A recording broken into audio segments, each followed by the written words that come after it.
Hello friends, I'm Saranya. இன்னைக்கு நம்ம பார்க்க போது 8th standard maths NCERT syllabus chapter 6 exercise 6.1 ல third sum பார்க்க போறோம்.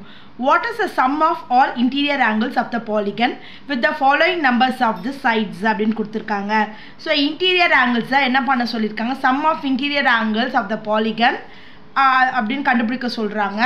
Sum of interior angle of polygon கண்டுபிடிக்க சொல்லிட்டு அது sides கொடுத்திருக்காங்க. So first one 3.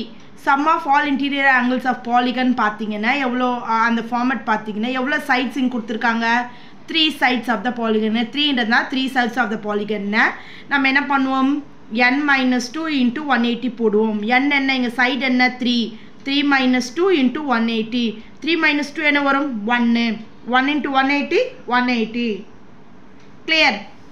Next 5 கொடுத்துருக்காங்க sum of all interior angles of 5 sides of polygon is equal to formula படி 5 minus 2 into 180 5 minus 2 என்ன 3a 3 into 180 degree so 3 into 180 போட்டிங்கன்னா எவ்வளோ வருதுன்னா 540 clear. Next third one 9 side எவ்வளோ 9 okay sum of all interior angles of 9 sided polygon is equal to of 9 side polygons equal to அப்படினு பார்த்தீங்கன்னா 9 minus 2 into 180 9 minus 2 என்ன வரும் 7 7 into 180 7 into 180 னா 1260.